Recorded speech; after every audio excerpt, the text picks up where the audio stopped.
Do we need another category? Well, it's happening. It's like you can't. I mean, do we stop need it? The way I've started to see things is if the category's in demand, then let it take over as it does.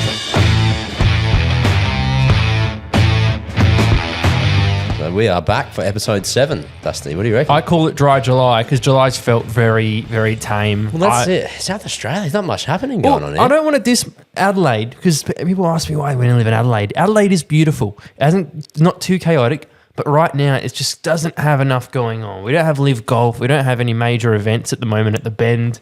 No. It has been a drag. And then the Bend's picking up later in the year with SRO and the Supercars round for the Enduro, but it has been slow. Wow. Yeah, in motorsport landscape, I guess it has been.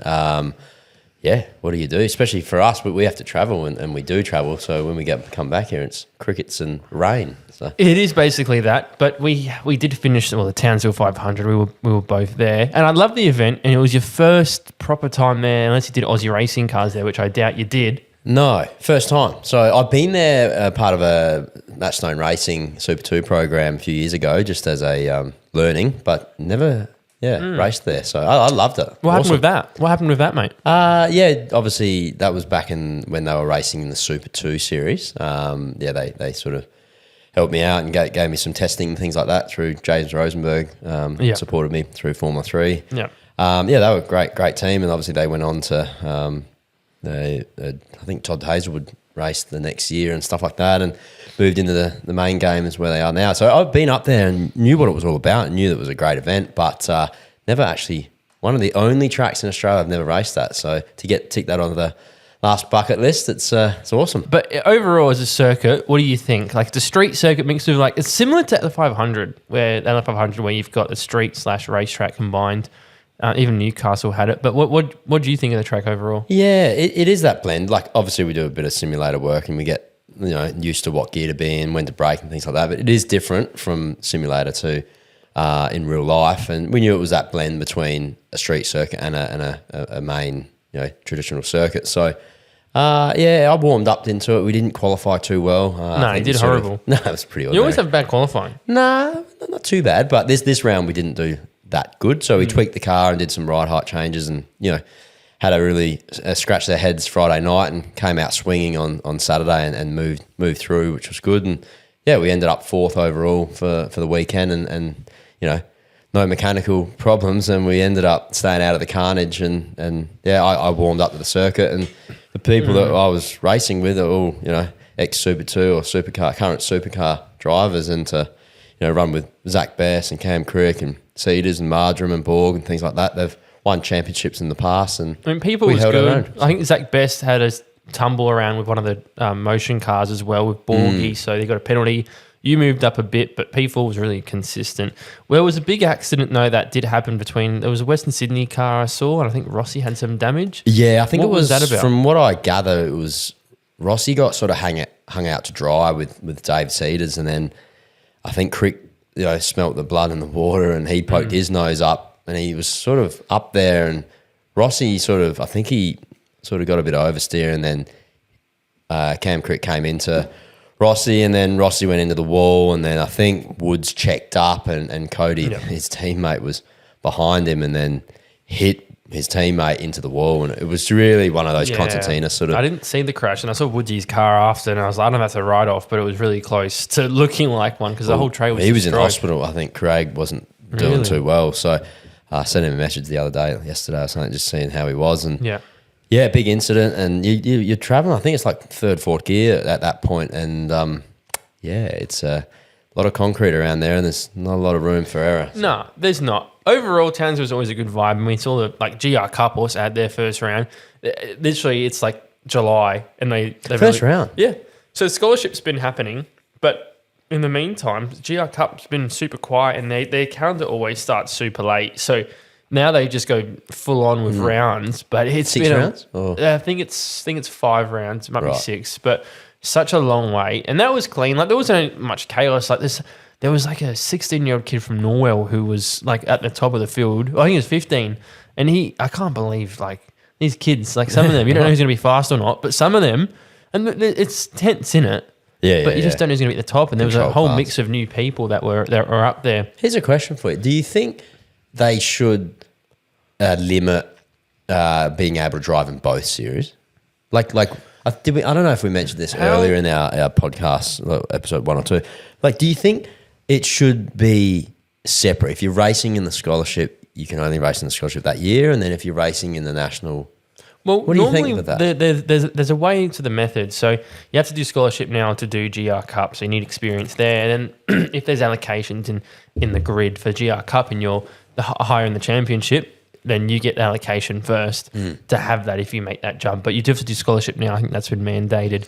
So you can't just jump into GR Cup. So that's why a lot of people would have done a bunch of scholarship rounds at the start of the year just so that they could take the free spots for GR Cup, because a lot of those drivers moved on to Super 2 or decided to not move on. So, but like, do you think they should limit it so you can't do both? Because it hurts the people that might be under budgeted and they can only do one series. So that guy that sort of has unlimited budget can do both, and then they have that leg up. They could, but at the same time, I feel like people will still just do multiple test days if they can do it. So, the big thing is if you're going to qualify high up, you're going to have the blessing on that grid. And keep in mind that the split between the top 26 is literally a second, if not less.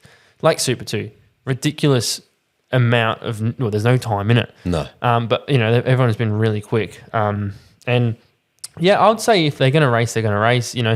People are going to practice no matter what if they're going to want to get up to the top there. So enough. Yeah, but fair enough. It's not a series you're going to be doing anytime soon. No, we're happy in the Utes, so it's good racing, good hardcore racing. So we stayed up in Townsville for another week, and obviously my partner, she school holidays, so she's a teacher. So we one of our team members, Geordie, one of my mates, he was up there as well with Chloe, and we spent us four up at Magnetic Island for a week, and what's that vibe like? It's good, like an island. You're snorkeling and island life. It's an untouched. Wasn't there sharks in the water? No, crocodiles. Crocodiles? Yeah. Jellyfish. Yeah, no problem. Stingrays. It's all good. Sharks. Nah, it's good fun. That's good. But we had a good time, and it's definitely colder down there. I had a good time, because Sunday Townsville always has a good after party at the Mad Cow. So Speed Cafe put on a really cool event. That was really entertaining to be at. Yeah, it was just you just a mix of people that you work with. It relaxing. Was relaxing. It was a relaxed environment. They even give if you get a VIP ticket, you get 5 free drinks, and it was just a nice way to end the night with all the lads. Like, there's a bunch of drivers there that we know and pit crew, and it was just a good environment. So that's been happening for multiple years now. So thanks Speed Cafe for entertaining everybody in Townsville. Maybe we need to host a party for at the end of... They hit the wall and after... Well, we have done one before at the Fat Controller, I think 2 years ago. Yeah, that's true. Which was good, but there was already a Speed Cafe after party going on, so it was a mix of those two events happening and shuffling around. But that was really cool. I'd love to host an after party. I feel like I'm good at hosting events, so it will happen at some point. Maybe the more we grow, the more we can put these sorts of events on. That's the main thing. Too bad Super Utes aren't racing at the 500. No, not this year. That would be really cool. Next year. But the Paddock Bash Cup, that's the one we've just covered last week or 2 weeks ago. I like to reflect on some of the events we've done before. So a lot of people probably seen on our socials the Paddock Bash Cup. Adrian had a Mitsubishi Lancer and I had this Subaru WRX. Basically, one of our mates hosts an event every year. Brad Vaughan, who's been on the podcast, and it was 32 car grid. It was massive. It's every year it's been growing, and I get a lot of people comment oh, how do I enter or how do I join? The list it's starting to become it's a getting hotly a bit contested. Too much. It's a I want more people to do it, but it's not my event. So Brad hosts it and gets a bunch of mates down, and I think this year was whoa, we got a full grid. So we were doing Group A, Group B, it was split grids. We had some good times, and you finished. You came. Yeah, we were there. We were obviously the heats. You qualify in the A main and whatnot. And the first corner we got spun out, so it sort of stuffed our last race. But our car's pretty fast. It's a manual and stuff, front wheel drive, so it comes out the corners pretty fast. It's what you want. It's good. Yeah. So, Max Fedot, he had that brand new Ute. FG. He looked brand new. He had a 2012 FG Falcon Ute. I'm the thing wasn't even dented. I'm what? How the hell did you get this? I think it was a write-off, stat write-off. It was a stat write-off or something. They had a race it in a Speedway belts in. I'm mate, he did come second though. Did he? Shane Nowicki won the event, who's an Excel friend of ours, and he had a Lancer as well. Yeah. But you could see if people push you around, you'd get pushed back, and then you'd have more damage to your car. How did you go? Well, my coil pack failed in Peter the second Solberg? race. The Peter Solberg race car, coil pack failed, so we DNF'd after like the second race, but still had a really good time. I had Rossi Johnson in the back seat with his helmet on. He was chilling out, enjoying it. And the car just died. So all I'm going to do is in the back seat. Yeah, just him. I had my girlfriend in the passenger seat. It was her first time in a race. Just him in the back seat? Just him. Okay. Yeah. So he was like weight distribution. Right. I see he was moving around. Okay, right. He was making sure the car was balanced, but my results were shocking that event. But next year you go again. Put a new Are you coil. going to use that car? Yeah, put a new coil pack in and go for it. I love that event. It was my favorite one of the year. And that was a really cool way to go before we went to Townsville. And then one more thing that we have probably all caught up on, I'm sure a lot of people have seen this by now, is the F1 movie. Like, I don't know, I feel like we've all seen it by now. Like, it's kind of like past its time. Like, it's done its box office thing. It has. Some people haven't seen it and they're going to see it. So I think it's still got a little bit more legs to go. If you haven't seen it yet, like, remember, entertainment, motorsport, it's what you want. It is. And like F1, as we've been talking about, it's mass media at the moment. It's virtually the number one sport in the world at the moment. I would say. Youngest audience as well. We've talked about the figures for this, and the movie come at a perfect time. And like, without any spoilers, yes, it's entertainment. Yes, there's things you're going to pick up on that are like, that doesn't make sense. But they base a lot of like the stuff that happens off real life things that have happened in motorsport, which is like, there was like fire. Well, the thing about Monza, there's an F3 driver I know. I forgot his name, but he went over like a sausage curb, and the car had a big crash, and they kind of like replicated that with one of the things that happened in the movie, and that was really good to see it tie in. But I love the IMSA stuff. There was like the Daytona 24 Hour at the start of the movie, some cool scenes. It's good, isn't it? Like the way they shot it, the cinematography, like the backfiring, the crowd, like it was a good vibe. It was a really good vibe. Especially seeing it at a movie theatre as well. Did you see it in VMAX? There was the Teacher Gully, the Lux. Yeah. So is that the VMAX? Yeah, I think I'm pretty sure it is. So you get like the sound effects are much better and whatnot. We had the food. You can lay down and eat food. Not bad. It's pretty good. It's pretty good. You fall asleep almost. That's good. But it is a long movie. Was it 2 hours? It was like 2.5, 3 hours. It drags on, man. Like I actually got pretty tired by the end. I'm like, bro. Like, what time did you see? Was it late session? I saw a late session, and we got there pretty late. But it is a long movie. Like you could definitely cut it down more, but it was still a great experience. What about the plot? Like I know some of the people didn't like the female racer chaser style, but like I think to be honest, that in a movie. Romance is always part of a movie. I think the storyline. One thing they didn't bastardize motorsport. They didn't make it really corny, and I reckon they really did show the sport in the good light, and I respect that from the directors. And not to. There's a few little things, but really overall, I think they made it look I should good. just say spoilers, but at the end of the day, people haven't seen it, so not going to say it on here.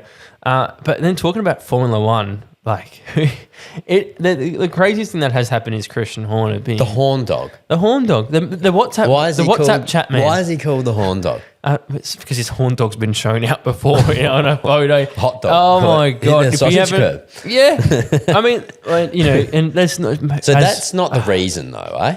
There's something behind the scenes, but everything's built up. With the WhatsApp messages that came up that were leaked and pictures, and pictures. But he's had not to disrespect what an amazing career he's had, and I started watching F1 in like 2010. I was a massive Red Bull fan with Mark Webber, and it is sad to see multi-21 Seb. Like they were the days. I loved those days of before F1. Before the newcomers. I don't know when you started watching F1, you're probably older than me, but 2002.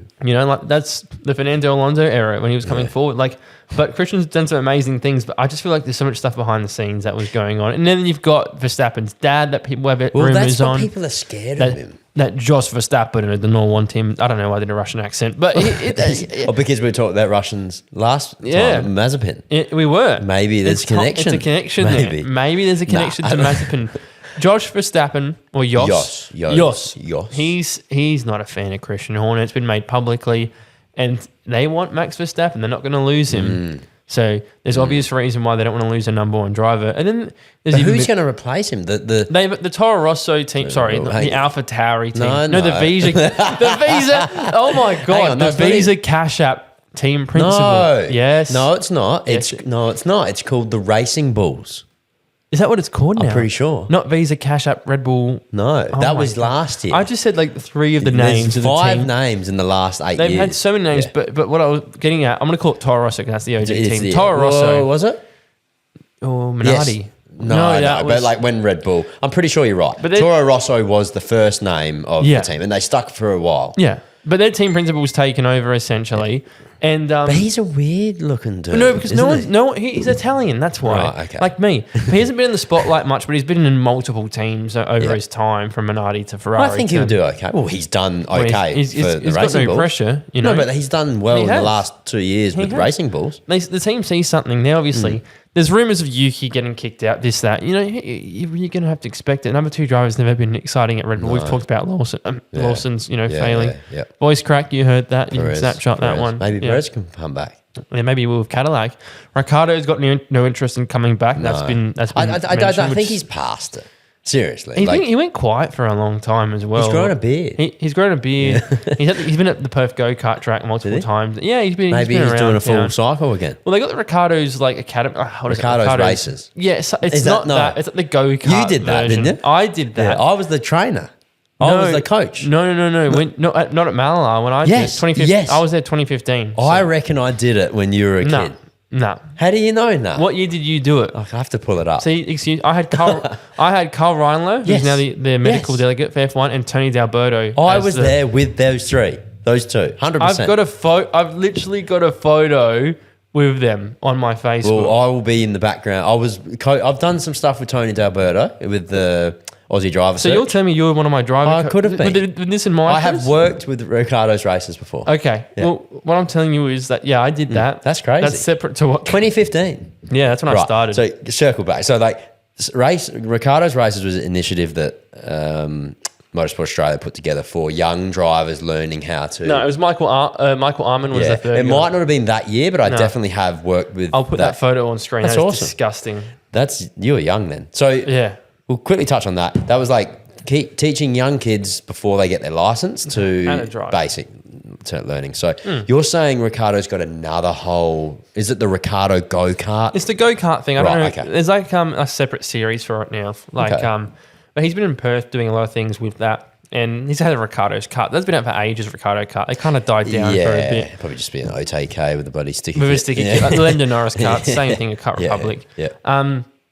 He's been involved in that. He's doing a bunch of commercials now and adverts and all. But Ricardo coming back is probably not really going to happen as much as you want it. We might race karting now and then go to Formula Ford, and then he'll go back to GP3. He'll make up the transition. Go to HRT. Well, he might be the new Formula One movie. Where he Maybe. comes back. He could be an actor. He could. No. What I'm saying is he does what the movie does, where an old racer Sonny comes back. Sonny Hayes, yeah. What I found funny about that is they had their own social media, and like this cool thing is the sponsors in the movie are actual sponsors that pay money to be on that virtual or fake car, and on their social media they've got fake results, this and that, and I think that's pretty sick. Like you can sell sponsorship spots in a movie. Well, the funny For a thing is, team that this doesn't was the exist. first movie that ever made a profit before it hit the cinema. How does that work? Sponsorship. Oh, that's so true. It's crazy. That is very true. It's the only movie that's made a profit before I didn't it think hit of the that. cinema I because didn't- they sold. Because all those, I thought they were fake companies. No, they're real I companies. searched them up and googled them, and they were real. Yeah. So it's actually a genius thing. Like that's actually a really smart way of sponsoring a team that doesn't exist. Look, motorsport, you can do it because I think you can get away with it with movies. If you started branding all movies, it would be tacky. If it was like, you know like what I mean? basketball movie, you could, but it wouldn't. Yeah. But they do. Branding's everywhere. Like they might True. put like a cheeky Coca-Cola, Coca-Cola, Pepsi Kit Kat. in someone's hand, and you can tell it's like a branding thing because Gatorade. when an actor holds something and the logo is so prominent on the front, you're like, that's. Yeah. It's Or been a happening. car. Yeah. Like a Or a Cadillac or something that might be driving the main Think car. of like the Avengers movies when they have Audi and everything because that's just sponsorship, branding, and marketing there. But this is in your face, logos in your face. It's a little bit different. Motorsport's a good way to do that. Yeah. So that was a funny thing that you never heard that one about? No, I Ah, didn't. so- What's that movie that Tom Cruise was in, that NASCAR movie? Was it Top Thunder? I reckon I got half of it right. But basically, Tom Cruise has also talked about another sequel to that Days of movie. Thunder. Days of Thunder. Oh, how do we not know that? I That's was dumb. thinking about that, but So is he going to do another one? they've always joked about it after the F1 movie. You're probably going to see tons more motorsport movies come up now. Such a market for motorsport these days. While we're on that topic is like the Disney / Formula One. Like I've got a few notes here which I'll bring up. Like what are they doing with Disney? Is it to do with the rights that Disney own? The right ESPN and stuff there will be certain rights, but I've seen a lot of crazy collaborations with Lego. Formula One in the recent. Lego's good, but you see the braking markers with Lego. That's pretty cool. Really cool. I don't know what is going on, but behind the scenes there's a lot of a takeover, and Formula One's become the biggest powerhouse when it comes to it, biggest circus around the world. But Disney being involved in Formula One. So my take on this. This is my take on this. Right, I think motorsport, especially Formula One and motorsport around the world, has been sort of an older generation that has liked it years ago, right? Now that the younger generation, due to Drive to Survive, is starting to come ahead, and you're seeing young females and young males and the young demographic coming into the sport, loving the sport, maybe Disney is the next step to that. So my thoughts, I recall back in the day with Nestle, doing a similar thing with coffee. So coffee in Japan, they were always into the green teas and teas. That was their culture. That was their culture. They never really liked coffee. But Nestle wanted to break into that market. And they spoke to some people in Japan, experts in drinks and things like that. They said, you'll never be able to do it. You can't do it. It's culture. You're never going to be able to do it. They've tried, can't do it. They said, oh, well, we need to do it. We want to do it because it's a billions of dollars market. We need to get in there. And they said the only way you can do it is to get in from babies and kids. So what Nestle did was created a chocolate or a candy that was coffee flavored, right, from 2-year-olds, 5, 6-year-olds. Then they created a cartoon that marketed that candy. All the kids loved that candy. They then loved that coffee taste. Then they became older. Then the whole generation started to like coffee. Then they brought coffee into the market. They like coffee, and away it went. Feed the younger ones. And maybe that's the crossover here with Disney, right? With Disney characters into Formula One to do the same thing as make them like Formula One / motorsport. Is that? I love what you're saying, and actually, I remember McLaren did have a cartoon series called Toons back in 2012. I could so see like a fake Formula One Disney. Do you know what I mean? Series. It makes sense. That's another whole generation of younger people that you could feed up. It's a whole era. It's not gonna. You can't change it overnight. Oh, look! I saw the cartoon version. Now, what's that real deal? That real life F1 that happens? Well, that's a prime example. Yes. I love what you say. I like what you're talking about, and Disney is the market for it. Very good analogy as well with Japan, because I heard that story before. Nestle and the coffee thing. And now they drink coffee. Exactly. And they love it. They love it. It's massive, but it never was before. But they had to tune it from the get-go, from young demographic. It's amazing what Formula One's become since we... So we'll see. We'll come back here in 10, 15 years' time, episode, and see if... Grab that clip. It's crazy. That is amazing thinking. Cool. Alice Buckley. Tim Slade was coaching Alice. Yes. Because he's actually helped me in the past when I did some testing with in Super 2 years ago. He came to the track and I actually stayed with Tim Slade. And he helped me a lot. Obviously, the connection with James Rosenberg. He was driving for James Rosenberg. That's right. There was the main game, there. And that's how that helped. So he helped me quite a lot. He's got a lot of expertise with QR, hence why I'm sure he would have helped her techniques around that joint. So, and that proved the pudding. She took it out and won the round. And she once again, she jumped into that series fresh off the bat, and to have that win is it's a competitive series no matter what you say. It's a massive jump up, and really good to see her succeeding. She's still doing GR Cup, so it'd be cool to see where Alice takes off to, because she's definitely a leader in the female section of motorsport. With not a lot there really. There's not punching right up the top end of town. So really exciting to see that, and I'm sure there's plenty more rounds coming up. There's also an enduro coming up for TA2, if I'm correct, all Trans Am. I'd love to do that. I've had an opportunity to do that, but I think I'm busy that weekend, which is a shame. So you maybe would next not year. say no to that. No, I said yes, and then I looked at the calendar and I've got something else on. So.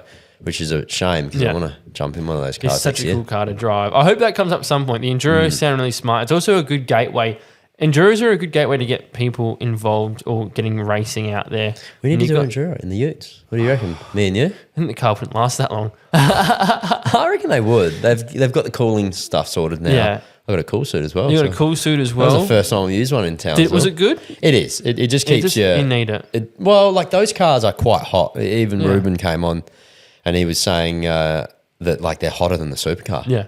They're hotter than the supercar. That's crazy. So, yeah, look, if you can keep yourself cool in the last couple of laps and you are able to move forward a little bit more, it pays dividends for how much it is really. Yeah. So you remember what Darwin was like as well? Darwin was like first time I felt heat stroke before. Yeah, it's horrible. I Race, can imagine how horrible because that was a super hot Darwin last round. Yeah, that was horrible. Last year that you guys did it. Now another series that's been really prominent and people have been hearing about a lot is the Mustang Cup. This car's been on display at a bunch of SRO rounds, and I think the Madecki's a major part behind that, and he's currently a GT4 racer. And it's exciting because it's a supercar support category, if I understand, and probably like a gateway from, I guess, GR Cup or between utes. It's meant to be that stepping stone. And I'm hearing that, I've heard rumors like it's going to be a competitor to Super 2, which I think is ridiculous because Super 2. How can you take that off? But the cars are, from what I understand, it's just still a rugged V8 car with a H-pattern gearbox. And they're taken off across the world. They've been in Europe, they're massive. It's America's not GT4, massive. it's a production. I guess it's similar to the cars we drive up at the Bend. Probably a bit more than that, but is it still more, I don't think it is, man. I wouldn't say it's a gateway category. Still, from what I understand, there's still a lot to come out about. Is it series. Coming or not? It is. The cars are being built. There's been a display of cars as well. Do we need another category? Well, it's happening. It's like you can't. Do we stop need it? Like, I think it takes away from other series. Maybe the way I've started to see things is if the category's in demand, then let it take over as it does. Like you look at Super Utes when they were having their downfall. Yes. No one wanted them. No. Look, they fought hard and they got back on the county. I remember listening to Matt Nolte and saying Townsend on the commentary, like, look how far the category's come. Like, it's a big standpoint. But if it's in demand, it's in demand, and something is going to suffer from it. And it might be. Well, TCR can't suffer anymore, so it's not going to be them.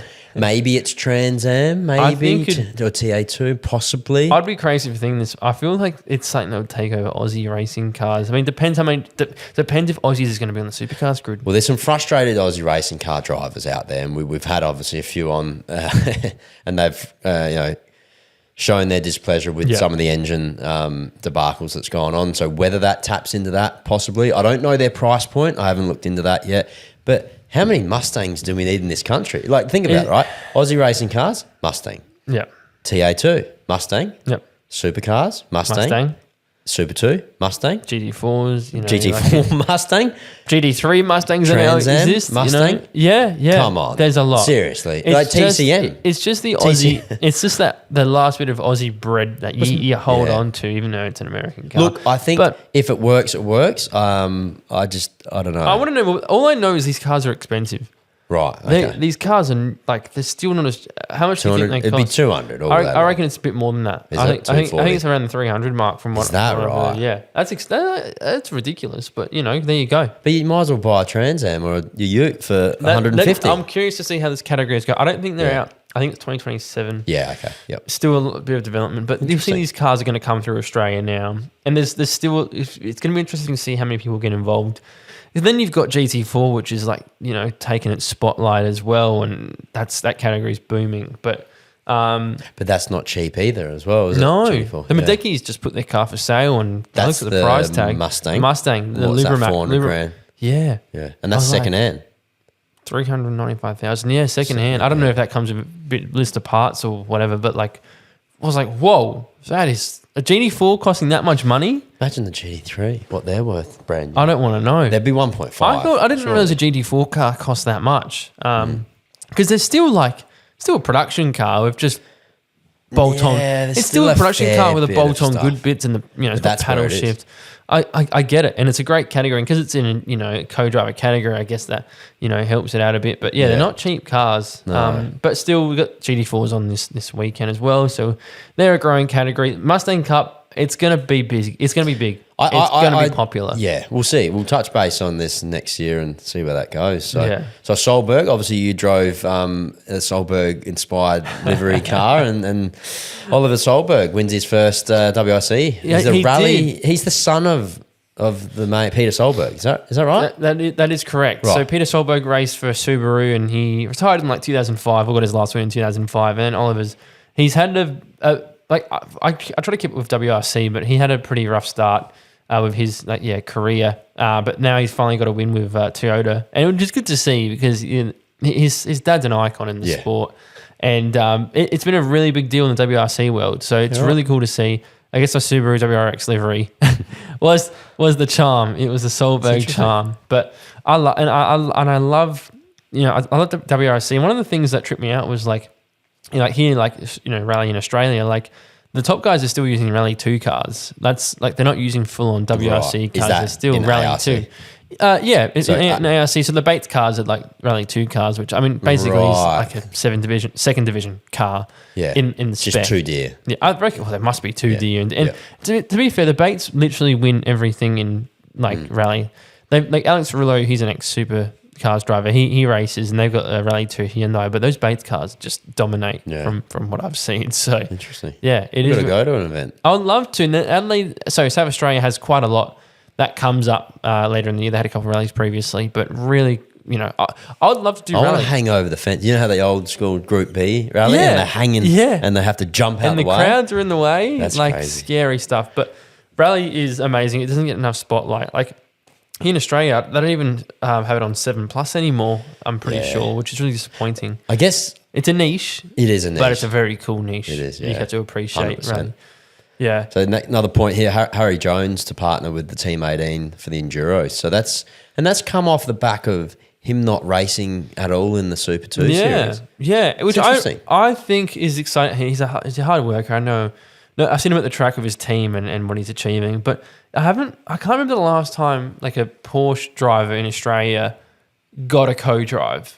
Maybe that has happened recently, but can you remember off the bat? Because Harry Jones is probably the first I can remember. And I think there has been been some. Keep in mind that he has won the championship in Porsche. He's done everything else. But he didn't go down that Super 2 path, which is interesting. But he's got the co-drive for this season, and he did a lot of testing last year at the Bend. I'm excited to see how he goes because I think he'll be a really strong player. He's got a history and he's got a lot of success behind him. Well, it's funny you say that. I was talking to Zach Best, and I reckon he mentioned something to do with like the Super 2 cars are quite different to obviously the Gen 3. So maybe you do see that Porsche changeover when the regulations are completely different. Like when Super 2 are, I guess, the same regulations as main game, then it's probably more suited to use Super 2 drivers into the main game. But saying that, Super 2 now is at the level that they're the second best drivers in the country. Yeah. You really have to go for those and people. The Enduros, either you get the most recent retired driver or you get an upcoming Super 2 driver. And there's a lot of upcoming Super 2 drivers that are actually competing this year. Like the Erebus guys have, the Jared Hughes and Job Stewart. Brad's in there. Tickford, I don't know what Tickford are doing. I think they might. No, they got Moffat and they don't have Ryland Gray or Winterbottom. Yeah, Winterbottom makes sense as well. Yeah, very interesting. But the young guns aren't jumping to Tickford this season. But a lot of teams are getting their young guns up there. Well, it's the same as NASCAR. Like if a Cup team, they're not going to pinch someone from ARCA or Trans Am over there. They're going to pick from Xfinity Series, which is the second level down. So, Xfinity 100%. Or truck sort of thing. So it's you use the next best, which is those series. So and Super 2 is that step down and professionalism, things like that. What's happening with the enduro starts? Has there been a bit of conflict with that? Endurance, So that's an interesting point that we cover. Is that I think they're coming up with a new way that you can start whatever driver you want. So you know how in the last X amount of years that you could only start your primary driver. Yeah. I think it's open now. Or they're talking about looking at doing. I really hope it's always been open in the first place. The rule changes have been consistent.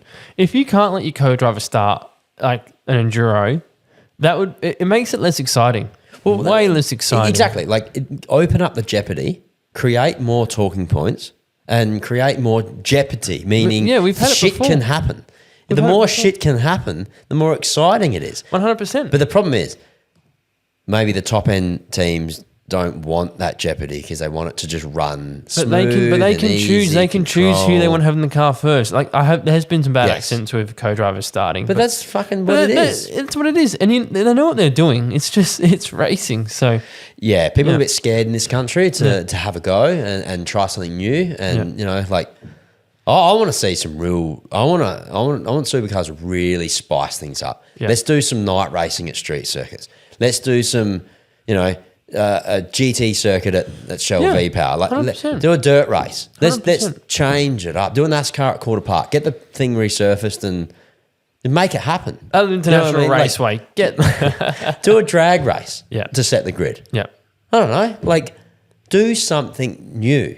Put a spare seat in the second seat. Well, I don't know. Like Supercars format has the qualifying is now like F1. Like they do have elimination now, which has been really. I mean, a real spice up. You want like a real. You want the fans NASCAR would- spec? Yeah, they Yes. would And absolutely. People love it. Absolutely. NASCAR do it well. Dirt track, they'll do. Run the track in reverse. They'll do a road circuit, super speedway. Who can get on the camel first and Yeah. take it down the road to get a VV? hit a wall? You know, Whoever hits the wall who first. hits the wall first starts pole. Yeah, well, I hit the wall at Townsville. It did. It didn't damage the car though. That's surprising because when you hit the wall in Townsville, it was like flush, and somehow you kept going. It would have felt like a big hit as well. It was a big hit. Is that because you were behind Paul Morris? Yeah, You well, just Paul kinda went up the inside. It was nothing to do with Paul. He got up there and I got offline just to give him a little bit of room. And the car just oversteered and I had to catch it. By the time I caught the slide, Yep. I was into the wall You because the touched wall does come back out in turn two. I thought that would be the end of it for you because you didn't bend it. I thought that as well. And the steering was hard left down. So I had to sort of drive it like that and a little bit of damage in the rear end as well, which the boys fixed up. But you still kept going, which is Yeah, good. yeah, and I we thought that showed was pace. it. That was still a big hit. I was like, that's going to bend something. But It's funny. It's funny how a little hit can take you out, and then a big hit can sort of. Depends how you hit it. Depends how you hit it. So you're very, very lucky there. So we've been practicing Hittable podcast. Hit a so- Wall podcast. He's been practicing. Now moving on. There's some exciting stuff. Now, So there's a few new tracks which we're going to cover in Australian motorsport. So new circuits out there. This one here is called Black Rock Motorsport Resort. So it's have you heard of this? yes, So I have heard a lot about this.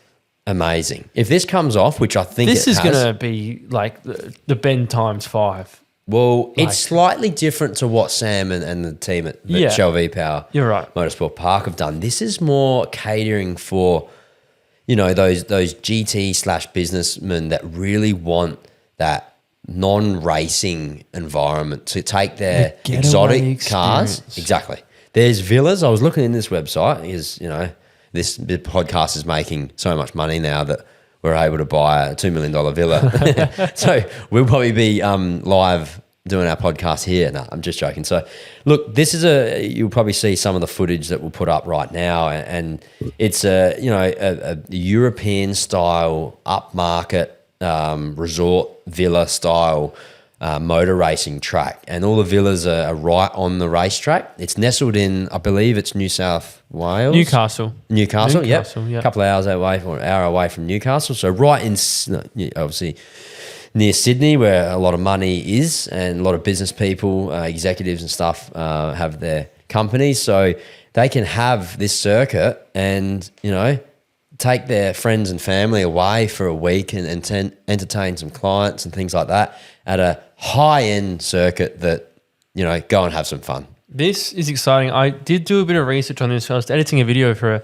friend of ours, and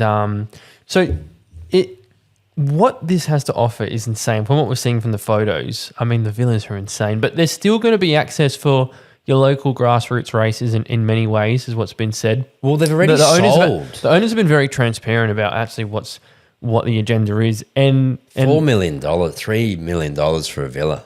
I mean, you can actually, to purchase them is insane because the Ben has their own little villas too. They but do, they're rent, obviously. Only a couple though. It's not This like, is a full-on, like, full-fledged, like motorsport resort. As I said, motorsport resort. This is amazing. This is good because I think what they're taking, and I could be speaking out of tongue here, it's more like they're taking the model of snowboarding and skiing resorts and putting it into motorsport. And it's probably been done. I think a place in Japan's done this before once, but not. Yes. But this is like one of a kind. In Australia, this will be such a unique experience, and I can't wait because it is happening as we speak. Well, it's already been built. I think Toby Price actually had a side by side. It's an old mining. It's an old mining. So there's a bit of undulation. Area. And have you seen the sim? Have you seen the virtual laps? I haven't. I have. I haven't seen undulation on a track in Australia like this before. It is so fast and so up and down hill. I would love to do this. And it's not just this track. There's actually another track, more of a grassroots track that's being built in Newcastle as well. So that one there is I think what you're talking about. So is Black Rock's the real Black luxury. Rock's the luxury one. This one is called Circuit Italia. So right up your alleyway. Yeah.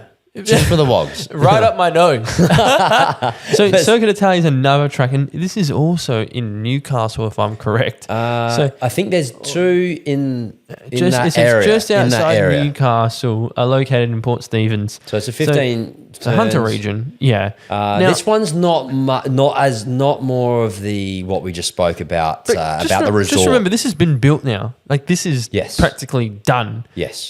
It's more of your old classic grassroots circuit, but it looks like it's another track. It's a blessing because you think about Sydney, like they didn't have much. They only had Sydney Motorsport Park for a while, and they had like they got one raceway. Yeah, but that was down for a bit due to noise issues, and so now they've got 4. So one raceway's back. Sydney's always been there. They had Pheasantwood, which is like a testing kind of track. It's more of a sprint track. Like it's like 45 seconds. You've done Pheasantwood. Yeah, multiple times. That's a cool place to have a bit of fun. But like a club level. It's a very club level track. But this is more 4 tracks. This is a proper track. Yeah. Black Resort, I don't know, would they ever use that? This they will. I believe this track called Circuit Italia will be used. How long is it? It's like racing. 3.1 K. So that's Malala size. Yep. 15 turns, so more turns than Malala. Yep. I guess they've got the Bathurst, but Bathurst isn't a track that you can use every single weekend. And it's still a bit of a trek out. But this is amazing for New South Wales. Like this is 2 major tracks. I don't know if Black Rock will be used for major events. It seems like it's more of a private function rather than I don't see Black Rock being on a calendar for anything, but that'd be amazing. Circuit Italia is really exciting news. One raceway has also been done up now. Like one raceway is in full swing and it looks fantastic. But have you been there lately? I have not actually. I've only been past one race. Have you been there at all? I've only driven past one raceway to get to another racetrack. So I know they got the big mounds and stuff to stop the noise and all. But it looks like a cool track. It's funny enough. Wakefield. That was Wakefield, wasn't it? It was Wakefield Park. And so I've actually, funny enough, Luke Cedars gave me a shot in a V8 Brute Ute, buddy. 14 years ago. Day. Yeah, I was only like 18, 19, and he gave me a test day in one of his cars. For a long time. Yeah. Wow. So I appreciate that. I forgot about that one. So that was the first time I've actually driven Wakefield, and I actually really liked it. It was a cool trip. It's a cool track, and it's got its quirks as well. But so another one that's just come out.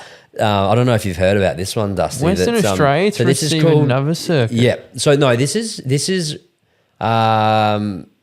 It's an extension, I believe, of the Albany Motorsport Park. Which I didn't even know existed. Yeah. So obviously Perth. They've got Perth Barbagallo. Carco.com.au Raceway. Yep. We know that one. And this one here, obviously, 400 Ks out of Perth. Perth, which...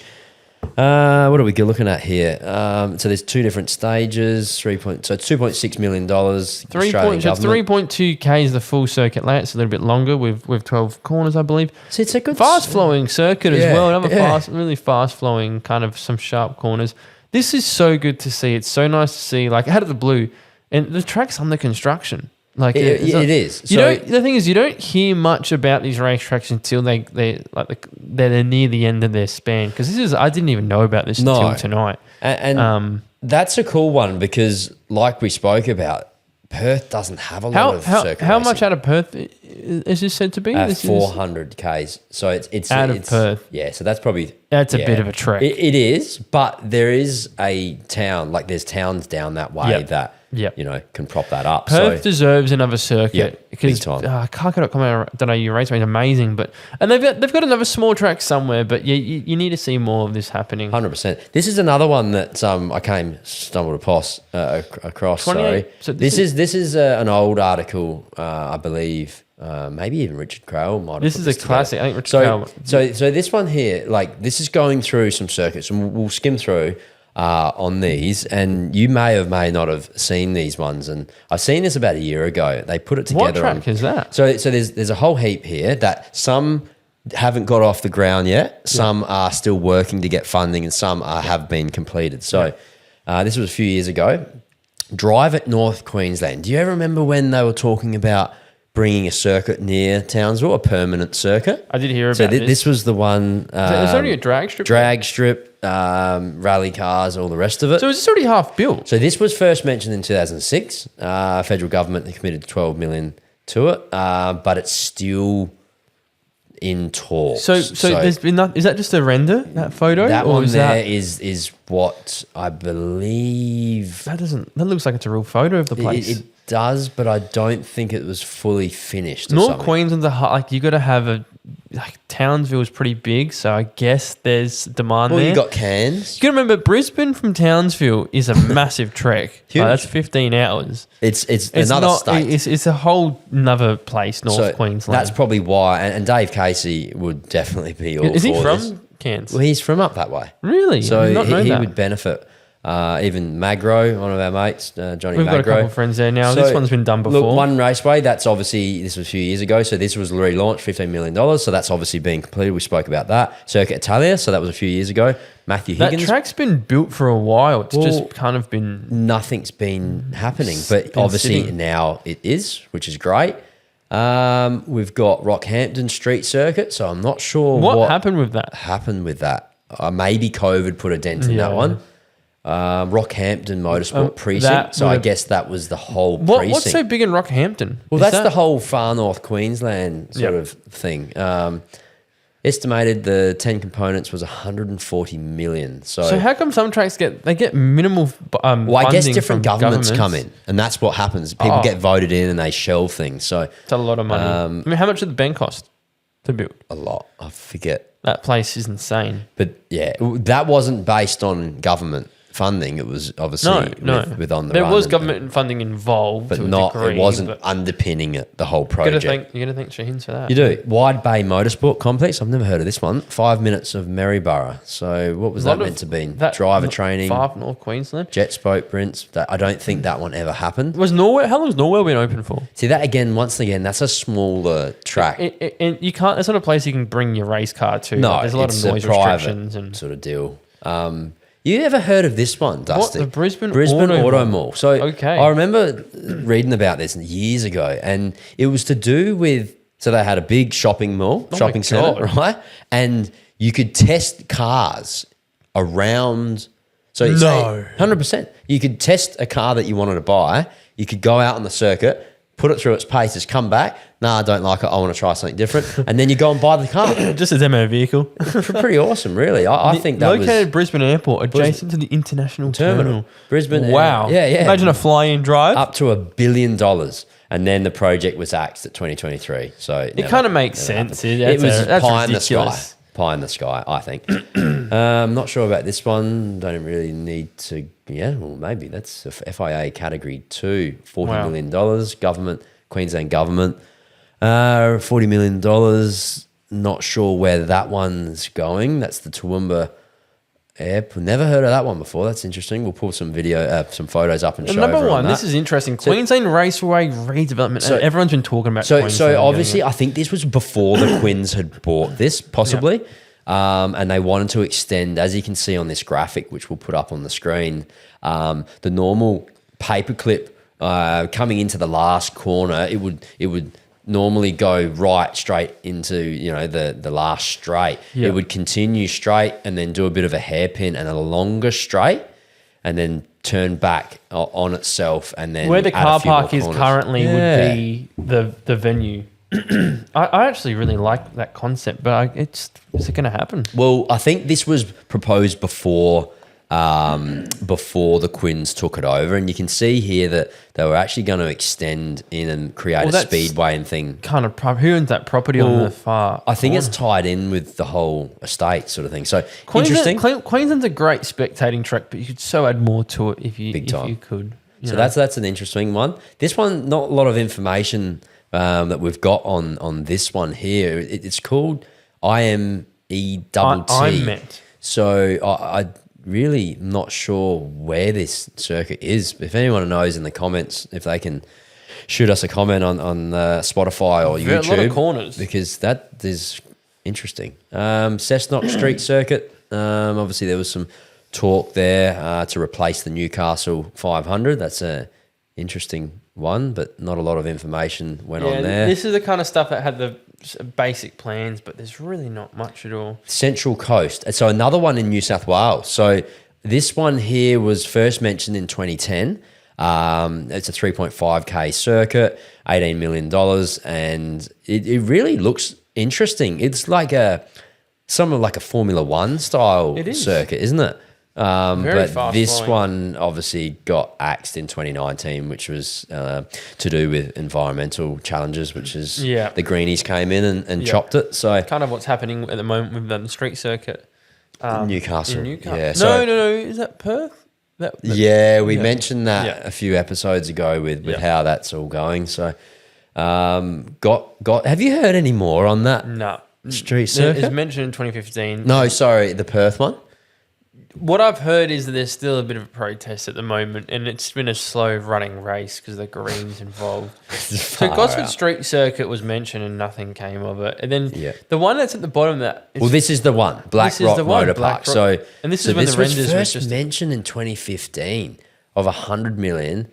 So I don't know who the formula company is. We can do a bit of research that and bring that up in the next episode. But they've made this happen. It's all steam ahead. I can't wait to drive this track. Seriously. This is Circuit Italia is the ones that really made it. 100%. Yeah. So Sydney Grand Prix. What is this? The City of Sydney floated the concept of putting in a bid to host the Australian Grand Prix. Melbourne has re-signed, obviously. So that's the thing. People say, is the Grand Prix coming back to Adelaide? Well, 2037. You're looking how much in debt is Melbourne? I don't know how they're doing that. It's massive, isn't it? So do they make money off Grand Prix races? Well, you look at 400,000 people bringing into the economy. Surely they would make the money. But Sydney really wanted to take over. Well, that's not happening. Adelaide's definitely not coming back either. Do you remember this one? The second Bathurst circuit. When this first came out, have you ever heard of the second Bathurst? No. So I thought it was a April Fool's joke when they first talked about this one. And it was on the backside of Bathurst. There's another whole parcel of land from what I gather. Yeah. And they were going to create a permanent Bathurst circuit that you could use all the time. You think it's funny because Bathurst is obviously a street circuit, but this Bathurst racetrack has so much infrastructure that's permanent. But this would be cool. But would it take away from the Bathurst aura farming? Almost, because the name Bathurst is so iconic to the Aboriginal circuit.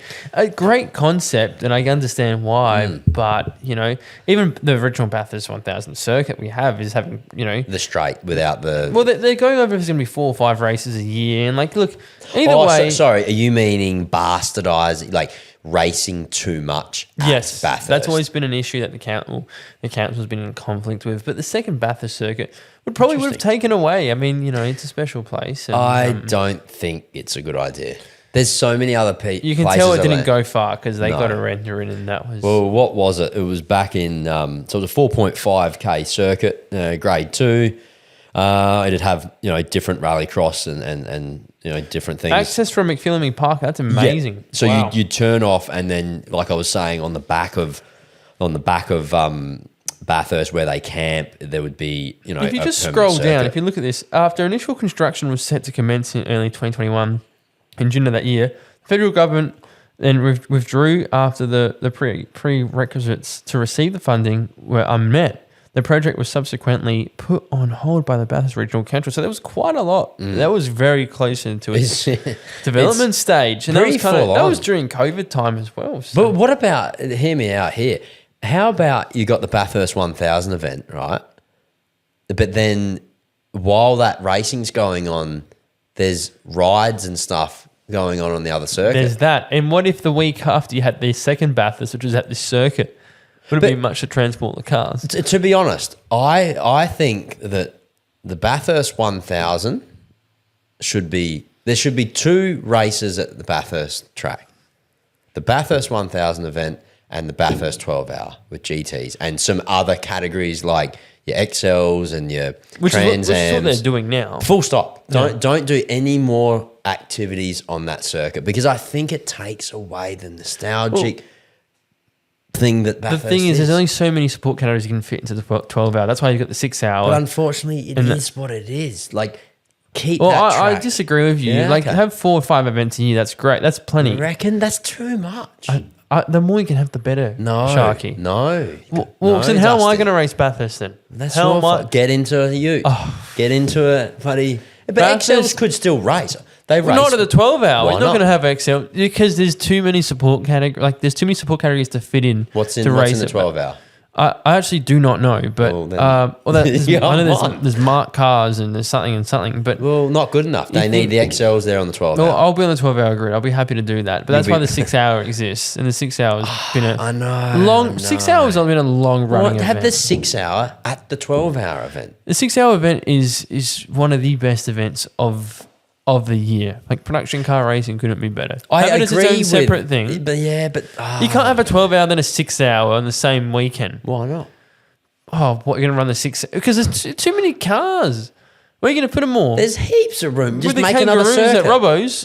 You know what could be good? And we're talking shit now, but like, how about when you have the 12 hour, you join this circuit onto this circuit? That would probably be the longest track in the world. Like no, the Nord's If you added that track, and you'd be looking at over 12 k's an hour. No, you're looking 5. How big's Bathurst is 7.1. That's 4.5. It'd be about the same size as a Nord slider or Nürburgring, whatever you want to call it. A burger, like a slider. A big snitty. Okay. All right, so let's join. I like this. This is a good little segment we've pulled on here. So, Canberra Street Circuit. Obviously. What? They already had one, didn't they? Yeah, but that was ages ago. Then they got cancelled. But this would have been a new venue, and it was inside of a horse racing circuit. So what do you know about this one? This one here was a multi-billion-dollar investment by the Chief Minister, Andrew Barr, in July 2023. So it wasn't that long ago. The group behind the project was noted as seeking alternatives to bring supercars back to Canberra. So, they did have a supercar, did a test run a few years ago. No, didn't Canberra have a race? They did. Circuit? I'm talking about a couple of years ago. They took a current main game car down the streets of Canberra. The only thing that Canberra's done with motorsport is the Canberra Festival of Speed, which is kind of like a dumbed down version of the Adelaide one because there's no really facilities for it. And I mean, look, everyone says Adelaide's boring. I don't know what Canberra's been up to because there's nothing for motorsport. I think it's fireworks and... Keep in mind, like Canberra is like a 5-hour drive from Sydney and then so and so. But there's a few here, isn't there? The Mildura Motorsport. This is interesting. I haven't seen Mildura. That would be very cool. That's interesting. Obviously, they got a good speedway there, but I don't know about a circuit. 3K race circuit, skid pan, pit facilities. Jet boats as well. 21 million and then 80 million for the 4 stages. Wow. The council still actively seeking support. This was first mentioned 2011, so a little while ago. I haven't heard much of this. Have you? No. Very cool.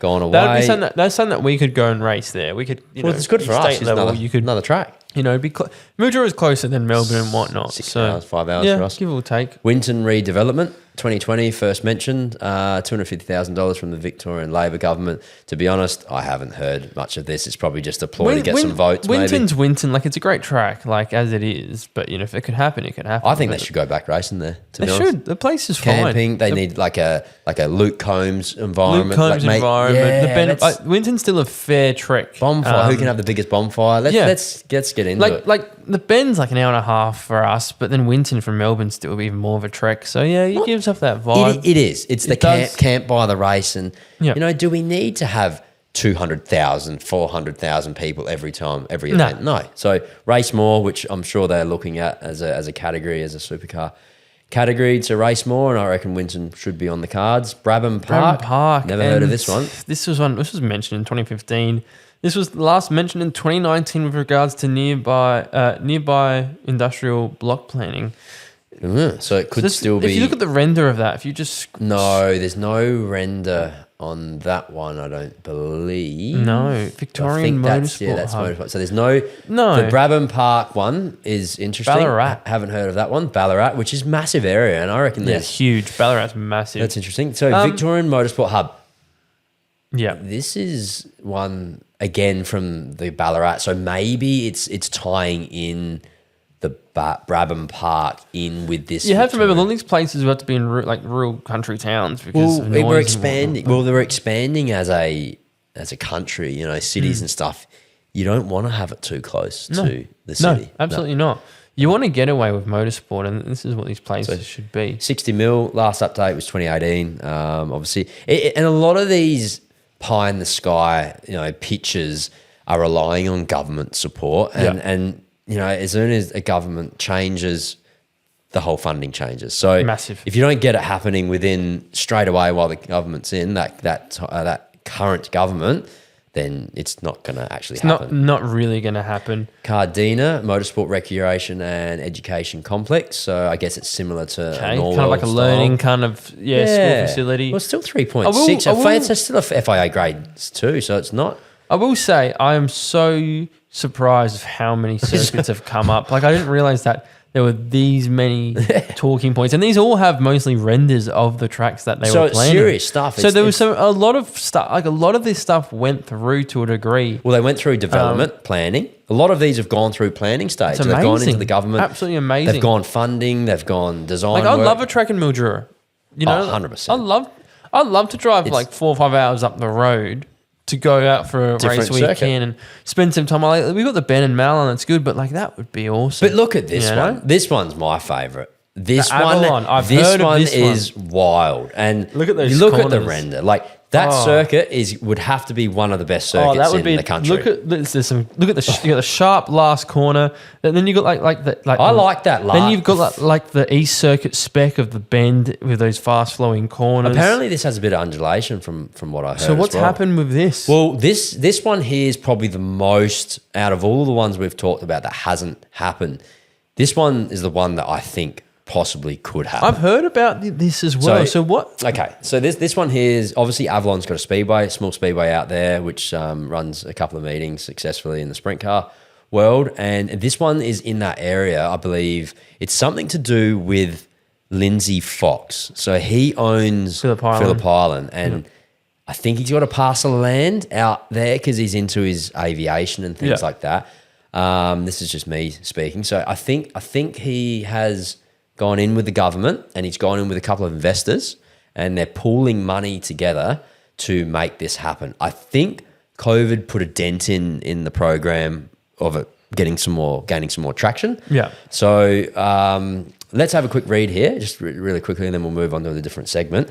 First mentioned in the 90s, and then I didn't hear much from it. Obviously, you know, Winton wasn't sort of doing much, and you know, Melbourne needed another circuit. CAMS, obviously before Motorsport Australia, the previous name of Motorsport Australia. 2009, design input, Apex Circuit Design, so they must be a circuit designing company. Plus the Geelong Motorplex, backed by the Avalon 2020 consortium. So Geelong Business Folk, which is, I think, Lindsay Fox, and stand corrected, I thought there was something to do with the Shahins had something to do with this as well. Yep. So $60 million project included the 5K circuit, motocross karting, as you would all the other trauma facilities and drag racing and things like that. $250 million. So it's not small change. You know, it's massive money. The initial $1.6 million investment from the Victorian government was devoted to assist in planning and design. Subsequently, in 2024 Victorian budget, there was no money set aside for construction. The project is earmarked for federal government land within the aviation airport precinct. So it's just been, that's one of the ones that's been up and down, Exactly. up and down. So hopefully this comes Lindsay along. Fox, get that Let's shit get it going. moving, That is brother. sick. What's We're not this done one? yet. No, we're not done. We've only got a few more. This one here is called the Track Perth, Australia. I haven't actually heard of this one. This is news to me, so we'll keep reading. We'll show you the graphic. A lot of these renders look very similar now. well, it's starting to like... You reckon? Nah. It's starting to age a bit. That one looks similar to the top one. Yeah, true. But look, there's another one here, 35 million, Stati Group. So whoever that is, if you want to give us a couple of million, that would be nice. 50 hectare site, 3.5K main circuit with CIK karting circuit as well. What multi-millionaires don't like car racing? Like, let's get it going, boys. It looks like the driving force behind it. Perth Street Circuit, business. Obviously that has actually happened. We've spoke about this in the past. Slowly getting there. Wanneroo Raceway redevelopment. Wanneroo. That's interesting. Actually, this has been talked about. There's been land at the back. So if you look at Wanneroo, but that is a weird render. Why? What is that meant to be? And then a whole new circuit next to the Wanneroo track. So that why would you not just extend out what they originally had, which is already a great track? $230 million. Wow. That's some of these price points have been very, very different. You're right. Obviously, some are 20 million, some are 230. It depends on what they're saying of private funding and whatnot. But that's interesting. Obviously, there's a lot going on. Wanneroo's a nice track. I don't want to see that get Cubmolo. I don't know about this. Another Perth one. Looks like someone's just... It's funny because WA, there's a lot of money in WA. There's a lot of interest in racetrack building, but like... Singapore-based Asia Capia capital, turning venues 4 I swear some of this stuff, well, it's obviously serious. They wouldn't put names to it. Formula One inspired circuit. So you'll even notice there's a lot of mining towns that have go-kart tracks and they're just built for the sake of being entertainment, but they're fantastic facilities. So I'd go on Google Maps and start designing tracks and throw some stuff. And that's it. That's the last one. So that was a cool segment. Just credit to the article. If you just scroll down a little bit, that is a Mark Walker, and I think it's something to do with Race Talk. So whoever put this together, Race Talk, yeah. So obviously something to do with Richard Crowd website, Race Talk. So really fantastic. Good. Those guys. That gets me excited, but it's like there's like 3 of those tracks that we've seen that have actually starting to happen. Look, with Black Rock's a blessing, and Club Italia, and it's a track I plan on going on when that's ready to run in rock and roll, because it's very close, I think, to being publicly open. Do you reckon the Circuit Italia they'll have bolognese and lasagna? I hope so, because I'll be happily at their canteen eating their food after a test day. But so cool. Sicilian I just want to go to Black Rock when that I don't know. It's going to be another couple of years probably, but Black Rock just seems like a very exciting venue. Very two separate vibes. It is. One's the pasta. One's elegant. High tea. It is. You know what I mean? I think Newcastle's winning at the moment, or even New South Wales. It's a big win. Move over there because they'll have tracks. If Perth had more tracks, I'd be like, yeah. But Perth's so far away, isn't it? That's the biggest problem, but it's still so cool. So what have we got? We're moving on. That was a good segment. Great segment. But I didn't want to rush it because there was lots to talk about with that, and hopefully our viewers sort of can jump on YouTube or we're doing video here and we put a lot of effort into the video side of things to show you some of this content. Yeah. Jump on here. We'll show you the renders and the designs of those tracks and it's interesting to see, clock back a couple of years and see if some of these ones come to fruition. So we'll see. So now we've got the beep wit comments or the vlog comments section this week, and we've got it's always going to be the same thing. Obviously, it's been a lot of Townsville, mate. It was a little bit. It wasn't too crazy. We saw Chaz Mostert was getting blown out. Dumbo needs to be put in a war. Rowan, you're a dickhead. Seriously, what is why say that? Why do people think that about certain drivers? I get the fan base is strong, but that's not strong. You're not a fan of the sport. Someone writing that. Why does he need to be in the wall? Like, is it like a personal connection? I understand with the these appreciation with hit a wall, but Yeah. he doesn't need to be put in a wall. You know what I mean? Like, but it's crazy. Is it Chaz's year? Dumbo needs to be put in the wall. Like, you need to have a good check, Rowan, and pull your head out. The haters group is just insane in supercars. And these are the guys that don't go to the events. I swear these are the people that just get stuck on their TV. No, not their TV. It's mummy's TV in their basement. Yeah, remember? because They're 34 years old. Because it's not on free-to-air TV anymore. No, Red Bull paid out other teams to sandbag. Like, whoever comments that, I really fear for their, what they're going to achieve in their life. This is obviously Supercars Threads, was it? One of those ones. Yeah, they're a cool little group. They're a great group, and it's good to take notice of just the social hate that's been continuing on. But well, you know what's crazy? SVG's getting a lot of this with the NASCAR. God. One trick pony. And it's just... Like, bro, you can't talk. You're not driving the car. Like, but, okay, where cool. Where are you coming from? He's first year in Cup, and he's doing all right. Like... like in Cup, let's just refine that, is like a massive achievement. It's like 2 years of bloody NASCAR. Like, it just... I don't know if drivers like at the top level actually look at this stuff. No, they wouldn't. Some probably would, some probably wouldn't. But it's not the point. It's them like thinking they can say that sort of stuff. You're not saying it under your breath in your own room. You can comment what you want, but you're wrong. Well, one here, and it actually affects you. I did get targeted again. Look, I'm going to bring it up because why not? But obviously we had some issues with a previous video being a race steward, which we got sorted out, and we took it down. But then the guy that had a real big go at me, he's got a podcast, and I'm not going to say his name, but he said, I've found this. This is like a month old. I found this from a friend that shared it to me, and he said, as if sledging a local steward with a disability wasn't enough, Captain Flog, which is me, has gone off at the officials again, and giving your sister as an official. Well, I'll bring my sister into it.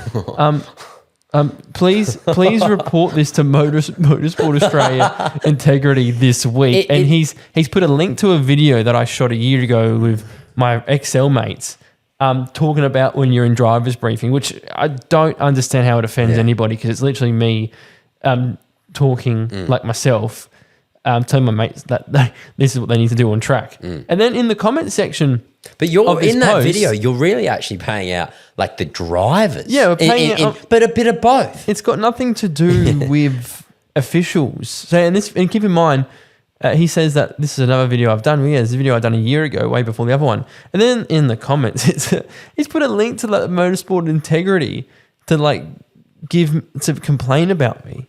So there you go. You can go and complain about Mr. Dusty's content, and I won't be making anything else. But I'm just surprised to see that this guy is still targeting me. It doesn't affect me because I don't see how that video is a problem.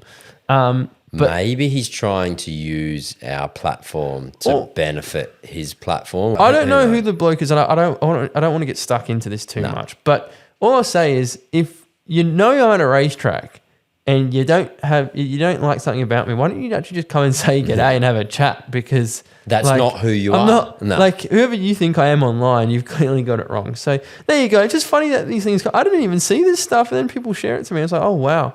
But pretty full on, isn't it? Yeah, it's just entertaining. But we'll move on anyway from vlog comments of the week. Just a short one. That's a short one this week. We'll bring on some more as we gather the content. We'll bring some more on. So we'll skip past that one. We'll go back to our favourite segment in a sec. So this one here is some results around the world, some championships. Obviously, we're halfway through the year, and a lot of championships are well within halfway through. So Supercars we'll go through. Obviously, Brock Feeney.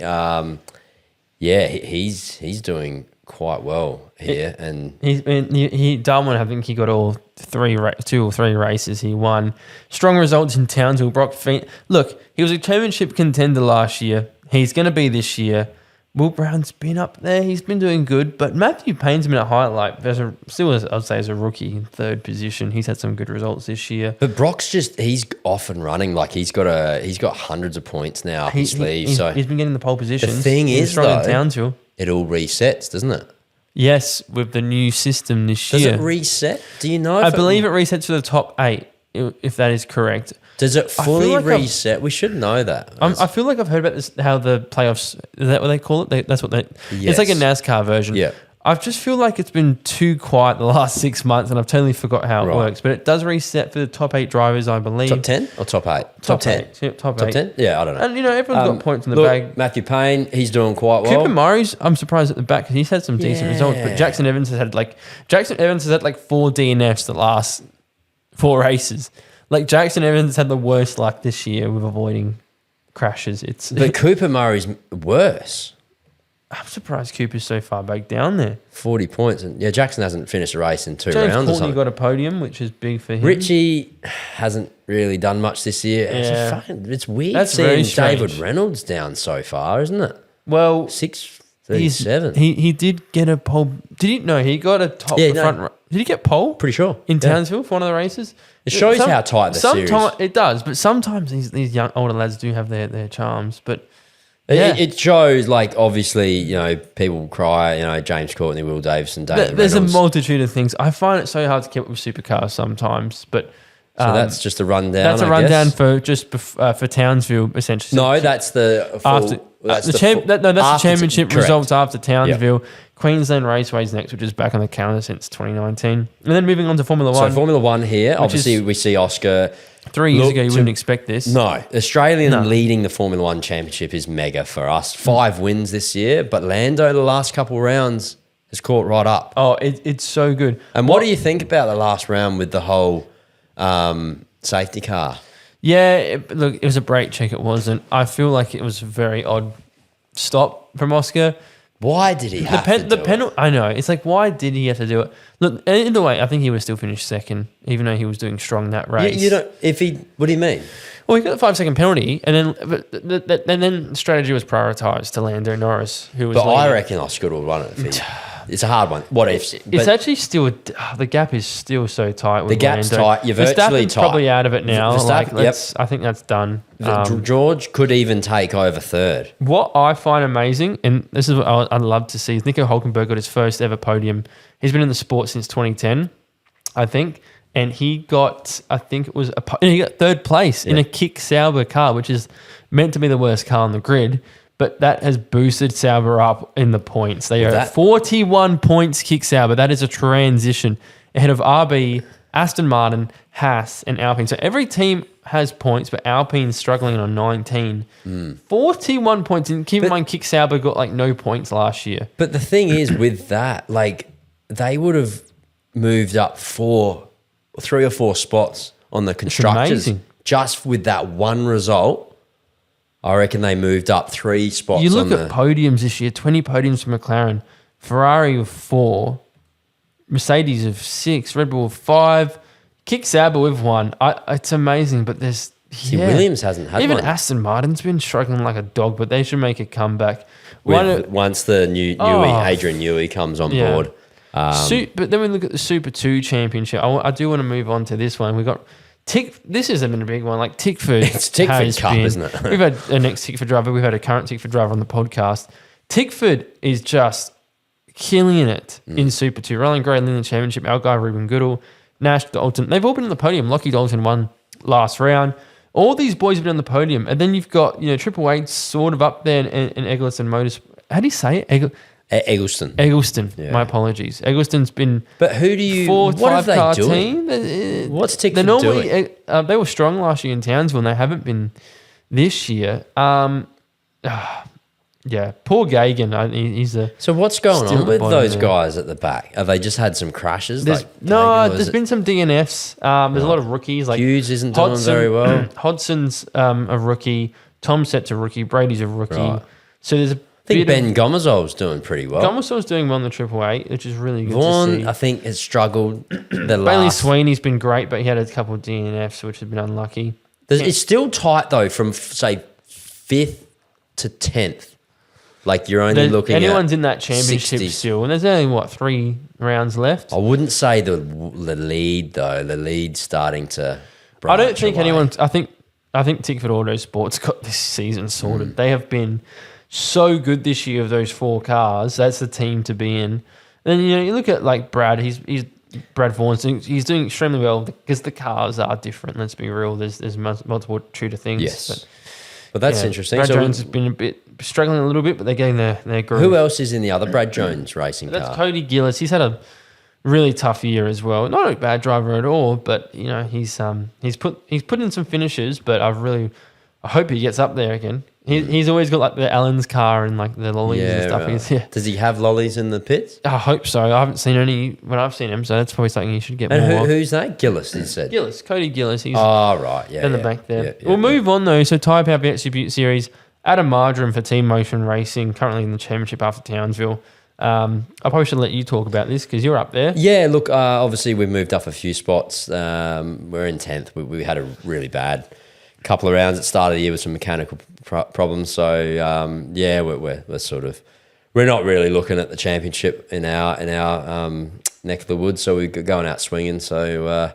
race wins and round results, that's what we're after. So, obviously, Marjoram. Cody was coming in leading the series coming into Townsville, and with that incident with David Cedars, they both sort of came together, and Cody DNF'd that race, and I think Cody got turned around by Vernon as well in one of the races. So, he had a bit of a shocker, which put him sort of behind. I talked to him after the round. He was actually quite dejected, as you would be, and dropping 60-odd points to the lead of the championships, really going to have to, have a bit of a bad round for Adam Marjoram to drop off that neck of the woods. But Adam's got a bullet on his back, or a target on his back now, and he put it in the sand trap, Adam, at Bathurst last year and DNF one of the races. So it can happen, and he did it all by himself. So Adam's looking really strong this year. Looking strong. I think he's got his measure over Borg, his teammate. So who's the number 1 driver in that team? We'll find out. Who knows? So Marjoram's just got a strong lead, so unless like DNF happens, I don't see. Yeah. David Cedars is quick at Bathurst. Do you think Royal Harris might have a comeback? No, I don't think so right now. I think we do need him as a category to back in the series. He's a hard bare knuckle brawler, so we definitely need him back. And even Walshy, I think he should come back. So in other news, you've got the button ready to go. TCR standard, TCR Australia standings. Yeah, look, I pressed the wrong button, but you get the there's crickets and more cricket. So unfortunately, there's nothing for on TCR there. at the moment. Sorry, TCR, I love you. We'll see him at the bend. They are coming soon. They didn't race in Perth as we... Quick rollover, ARC, know. Aussie Racing Cars. They're racing this weekend at Sandown. They are, SRO, Joel, which we're going to have on I'm sure. Mason's doing fantastic as well. I think he's in a Radical this weekend as well. So that might help. He's up there. Caleb Patterson's a highlight because Caleb's an XL racer. Okay. He's an XL guy. He's coming from XLs to he's Aussies. In third. He's third in the championship. Cody Garland, he seems to be a quick racer. He's been quick. He's been up there. He's been up there. And Scotty O'Keefe. My guy Cody Mackay is not on the top 10. No, come on, Cody. He's actually racing a V8 Super Ute at Bathurst, isn't he? Yes, he's in the EFS car. Interesting. See how he goes. I'm excited. I think Aussies, their social media's been a bit dim recently. I hope they kind of build their stuff up, but I don't know. I don't know what's going on. I haven't seen much Aussie race. I just haven't seen much going on at the moment. So it's like, they'll build it up. Now you can talk about NASCAR. Yeah, quick NASCAR one. I know these names. But so Chase Elliott, obviously they do have a chase format. Funny enough, Chase for Chase Elliott. Chase for Chase. You just have to look. He has a bit more consistent with 12 top 10s. He's won one race, but. He's definitely leading out there, but it does reset when they come to that format. William Byron in second. Kyle Larson, he's led 854 laps this year, the most out of anyone. It's fantastic. But he surprises me, Kyle Larson and Kyle Busch, how strong they really are at street circuits. Yeah. You think they're a NASCAR circle track kind of guy, and they're actually It's really good quite drivers. amazing. It is is. really quite amazing. I wish I could watch more NASCAR, and I know I will. So but it's we'll, fine. we'll That was go. time We'll to go go. to an event one day. Next year in America, mate. We're doing it. That would be fantastic. Danny Hamlin's doing quite well. He's had a win. He's actually had 4 wins, Danny Hamlin, this Ford year. and Chevy's right at the top, and Toyota's been a bit quiet. No, Toyota's still 4th, 5th, and 6th. Yeah. But you're right, Chevy's sort of top 3. Shane, we'll go back to him. He's sitting in 26, but he's locked into the chase with that format with 3 wins. He's locked into the chase, but he definitely has to look at improving his circle track racing. But with the data you look at, he has trended in the right direction. So I reckon by next year he will be a lot stronger. So really exciting news there. good fun. So Well, there you go. That's your results. result of the week. So we've got a long time until Right. Super Utes are back. But now we've got the Bournemouth Turf off-turf clips of the week. So we've got a variety, and I've actually kept a lot of it, quite secret. This is a classic one. So 2006. This is a driver that I know very well. This is what can happen at turn 8 when it all goes wrong. So this is This is Marcus Liddell. He's runs his own team, 99 Motorsport. wow. This is one of the biggest hits I've seen at turn 8. Car catching fire, smoke, even the front end destroyed. And what actually happened was he had a wheel nut that failed. So this is Dunlop's, the Super 2 series. Oh, so he's done a Brad He Vaughan. had a wheel nut that it's not his fault. A wheel nut failed coming through failed. turn 8. Is that the DJR? Yeah, DJR. Black Rock cars. That's similar to my livery. Yeah. Very similar It is, shirts. isn't it? So watch this. The wheel nuts actually failed. Oh, he's tried to catch us. And it's just Yeah, that's a big one. the wheel barely moves, but that is a hit. So the and a wheel half. came off. That wasn't tight enough, or you're not sure. No, the wheel did come loose from what I understand from this accident. But the car it reacted so weird either way. Yeah, This that's is a big one. time when, he's got an AU Falcon, but there was a lot of BA Falcons in the Super 2 series, and it wasn't the quickest car I on wonder the what the grid. budgets were back then. I don't think it It was. still anywhere wouldn't be. near. It wouldn't be anywhere near what it costs now. these But days. But that's a scary one. It's not how you want to hit the wall. well, you don't really want to hit the wall. The only way you really want to. Oh, you got some of this, Weber. This is a good one. This is a page. funny- If you don't follow this page, you Get are onto missing out. Weber Valley Speedway. The AI content is just It's good, isn't it? insane. This is one of the funniest motorsport meme pages I've seen. I don't Weber know. Valley. They really just there he is. He's gone. It's just So, comedy. It's just pure comedy. That's Some what of the it's all stuff about. on their page. I love watching some of these, even the kangaroo stuff. Have you seen the The AI generated. kangaroos? Yeah, and it's amazing what we have. But for it's entertainment. Gotta get I some know we sharks. should feel guilty, but Some no. sharks, I reckon. Soon. So this is the Oh, craziest MotoGP wow. saves.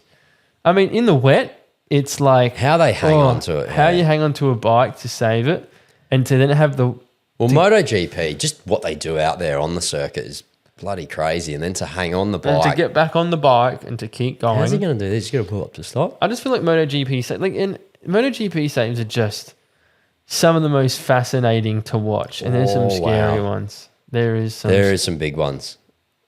Wow. And they're doing speeds of 300 k's an hour. And plus. you way really above. wonder what goes through their brains. This one's a scary one. You've probably seen this recently. Is a crash between a Porsche and a BMW at the Nürburgring. So the BMW gets out the way, but then the Porsche, it clips the front side of the BMW. So watch this. Gets turned around into the wall. Look how big this is. Did you? Yeah, that's massive. That is shocking. So we'll pull this up and watch this again. I watched a little mini documentary or a video that got put out there on how much it costs to. You actually have to repair the fences. You have to repair the fences yourself, and that's the cost involved. So that crash, if it takes out segments, is 3 panels to the fence, and it's 3 meters per section. You got to think So about. it's 9 meters. I'm not sure how the insurance side works. I know Misha talks a lot about it on his channel, Shrouden, but that Porsche and the BMW are complete write-offs. The drivers are okay Well, that's the main thing. somehow, But which is just insane. yeah, look, it's a fast circuit, and when you're mucking around on road cars and things like that, it can get twisted really quickly. So we're looking at So pit this is crews Lamborghini. here. So this is a pit stop where the car catches fire, and I feel like I this don't have is tear-offs here. no. This is the one. This is probably like a misjudged fuel stop where it's then leaked out. Fire starts to, you can see the fumes kind of seeping out on the hot area of the car. I would have took It's very off. strange that it doesn't look like. Well, the pit crew was straight onto it. I apologize. That's the last thing you want is a pit stop going that wrong. That's a quick splash and dash, and then let it race them too quickly. You seen the Indy cars, and they actually squirt on. So they fill the car up, and then they'll squirt with a fire extinguisher or a hose any excess fuel. Do they use? They don't use methanol, do they? No, I think it's This just is a race. It's a race gas, like an Smart. I think it's an ethanol. Ethanol, style. which you can't see. So then This moving on. this one here is a cool one. That's back when Formula One had the F duct. I just thought it was good to pull up and how crazy the onboards were, and they were driving these circuits with one hand because they had to have their hand to close over a hole in the cabin. Have you heard about what was that? the reason for the F duct? So the F duct would channel at certain speeds. It would change the airflow of the aerodynamics. Wow. So you'd put Wouldn't your it hand. be better having a button on the steering wheel?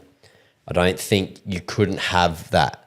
You had to do it manually. Wow. So that's why it got banned because It's you one were hand driving and with through one hand corners. through these corners. So downshifting. See, look at this. Look, this is through Japan, This is I think. insane. So they're this is driving. like a little mini DRS, Community Kobayashi. Yeah, but they had DRS. Oh, I think. love the old Maybe they F1 had- graphics. Yeah, it's good. Isn't I it? love the old. This is the 2010 was an amazing year. But for look Formula at this. One. They're taking the hands off. Hands off the wheel. See that he's got it on his wrist. So they're using KERS. They had KERS and back it then. essentially blocks off a certain system. A certain aerodynamic. This is before device. DRS as well. This is you have to before DRS, remember. but they still had KERS. So he's not only is he changing gears, changing brake bias, changing diff settings, doing his gears, doing his KERS, kinetic energy recovering boost with a button, changing up gears, but he's taking his hand off to cover the F duct. See, Absolutely that's just insane. I remember one that they moved it to a knee. So they moved it so your knee did the F duct instead Those of the hand. 2010 F1 cars look like monsters still. Crazy. Absolutely. Oh my God. It's a different realm. That was isn't a it? great year for Formula One, 2010. It was awesome, wasn't it? Yeah, fantastic. So time. that was cool to Very interesting. to bring up. A And, very weird way for the system to work. well, it's loopholes, and motorsport is anything. Motorsport is bloody who can find the loophole the fastest wins the race. So they put a ban to that pretty Absolutely quickly. insane. So moving on, this is an XL crash which happened on the weekend. So sorry to those involved, but I just wanted to kind of look at seen this this one. accident and say, what is going on here? Just watching. So, he's come off. What is? No, that's look, not good one. As someone that's driven the Whoever bend multiple times, I've been off at that corner. I just feel like to flick the wheel to the right and to enter the track at a 90-degree angle is the probably a wrong way to do really, really weird. It's why too has tight. the driver? It's too tight. Why is the driver just not straight lines it onto the grass? Why would you? Yeah, no, that's you not have right. no right to enter Nah. the track after going off like that. He And it was- owes him a shell and a windscreen, whoever that was. to roll unfortunately. someone like that's ridiculous. Yeah. So that's what not- would you have done in that situation? Well, if you're like, the car yeah, off you track? just that's they're obviously using the E circuit. Is that right? Yeah. The small circuit. So Yeah.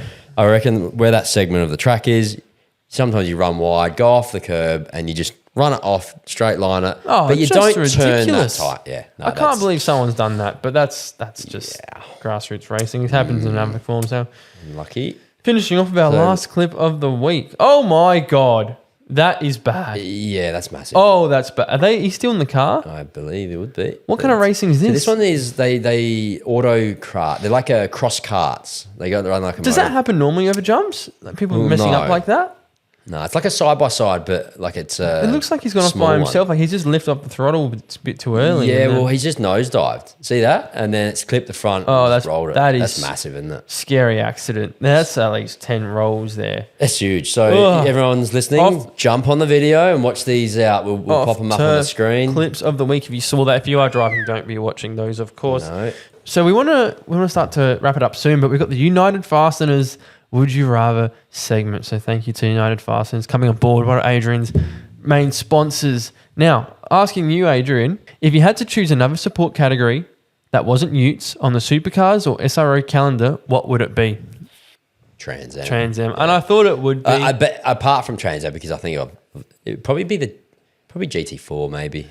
Yep. In my budget range / like normal, because you can always choose. Yeah, you can choose GT3 and stuff, but that's another whole. You know, that's more of a businessman. That's not professional racing. I wouldn't call it. It's more hobby racing. And that's just not where I. See it. Trans Am I can see definitely being a strong point. You've mentioned it a lot. Like I'm more for GT4 if I was to do that, or GR Cup. But GR Cup is just a whole nother level of drivers. How about yourself? Like GT4. You'd go GT4. GT4 for sure would be something I'd do it. And then my next question: would you rather race a Hyundai Excel the rest of your life or a street stock? Definitely excels. Is it that bad? Like street stocks put on some good racing, but I think you love your circuit racing now more. Bored a bit in speedway, like especially with streeties. Like I don't know. I think excels you can race Bathurst. Is it because of grid numbers for street stocks? Is that grid numbers are massive and excels are massive as well. Yeah, it's not so much that. It's I think a bit more exciting. Yeah, 100%. Good fun. Yeah. How about yourself? But you've done Excels, I'd love to do some street stocks, and we'll probably have something coming up later. But I still race my Excels if I had to in 20 years' time. Fun. All right. Would you rather have dinner with Paul Morris or Russell Ingall? Both very awesome people. I'd love to have dinner with both of them. I've got getting to know Paul Morris quite well. I'd love to, if I had to sit down for dinner, I'd love to get to know him more. We see him in the grid a lot more than Russell probably, just because he's in the Super Utes paddock, and he's always entertaining in the paddock. He's always having a chat and saying good day. So. What's Russell Ingall doing these days? He's done a bit of racing stuff, but he hasn't done any competition in a long time. So I haven't seen him at Norwell recently either doing anything. But it'd be good to see him back doing something. But he's old now. He is old. Yeah, he is quite old. I'm sure he still goes out for fun events and whatnot. He can still wheel a car. The Goodwood Festival of Speed or something like that, like Stephen Richards would. So the next one: would you rather blow 3 gearboxes or blow an engine in the season? What would be better off for you if you had 2 of the circumstances or one or the other? Well, you'd have to go with an engine because it's only one. But gearboxes would cost less than an engine. Not much more. Really? Yeah. Is that how expensive gearboxes are in the Super? Well, gearboxes aren't cheap to rebuild. No. And our engines are capped, so there's only so much you can do to them and things like that. So, to be honest, it'd be probably an engine because then you're only losing one session. It depends. If I did 3 gearboxes in 3 practice sessions, then I'd go 3 gearboxes. But I'd probably just go one engine. Yeah. The 86s had a lot of issues with their gearboxes. They've fixed now, but I remember I look at the price of a crate engine now. It's like I think it's almost 20 grand for a crate engine for GR Cup. I'm like, far out. That's insane. It's not much less than a V8. That's insane. It's crazy, isn't it? That is insane. Anyway, we'll move on into our awesome questions that you guys have sent through. So we've got quite a list. So a Q&A segment brought to you by 3D Siteworks. So thanks everyone for sending them in. We have got Noah Sands. How does an average punter afford Super 2 over $500,000? Look, no average punter should be in Super 2. Like Super 2 isn't a development series, and I've said this before. It's not a development series anymore. It's a serious category that needs to be taken super serious. The quality of we were looking at the past results in a couple of years ago. Like you used to have a couple of gentlemen, drivers in the category. Super 2 is not that anymore. There's no privateers left in Super 2. It is extremely. It is the last point before supercars, and some of how professional that category is. How do you afford it? Because it is getting way more expensive. Yeah, that's another whole topic that. You need to go through 86s, Utes, maybe Porsches, and develop your marketing skills through those. Well, the question is regarding the affordability. So.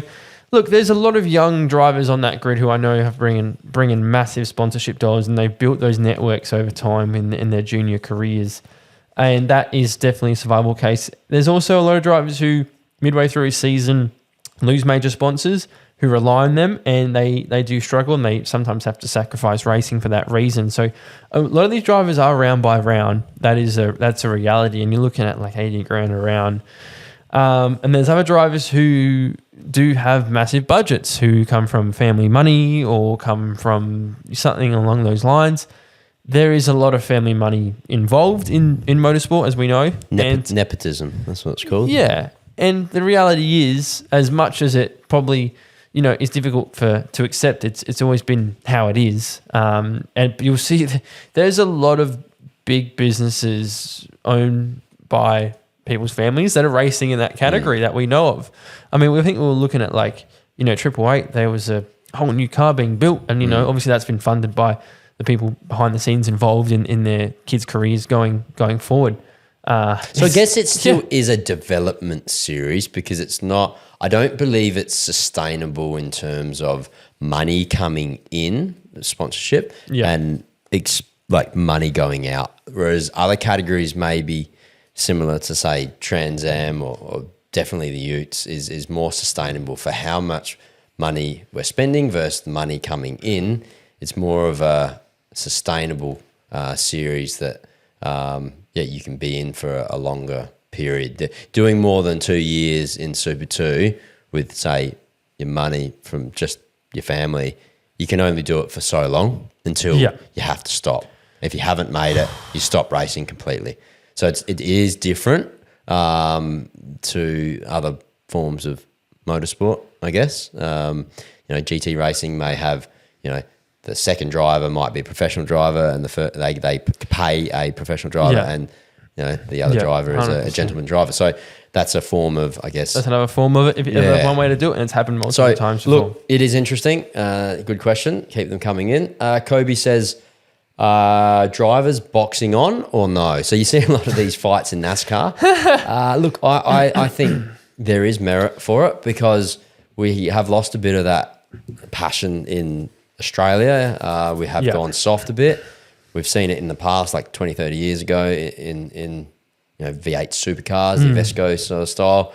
NASCAR's good, Speedway's good. It's entertaining, but there's a certain level of where it's right and where it's wrong. Let's be real. Like, yes, it's entertainment, but depends on what the circumstance is. You can't grab you can't just grab someone and beat them up, No, but a grab around the neck and a shove, I think, should be okay. A little bit of a push shouldn't be penalising a drive, right? If the situation is that bad. But we're not condoning destroying someone's head. We're just condoning violence. And remember, gloves off, helmets off if you're going to both get in a tussle. If you are both going to get physical and that's what you want to do after a big crash, well, then let them be, But if you're going up to someone trying to smash their face, they don't want anything of it. It gets a bit hostile at that point, but I love the passion. I love the, angst. We need more of it. There's too many, people loving each other in some of these 100%. Categories, and they don't, I don't know. I think that rubs off on the racing. They don't 100%. Want to put their nose in, and it's just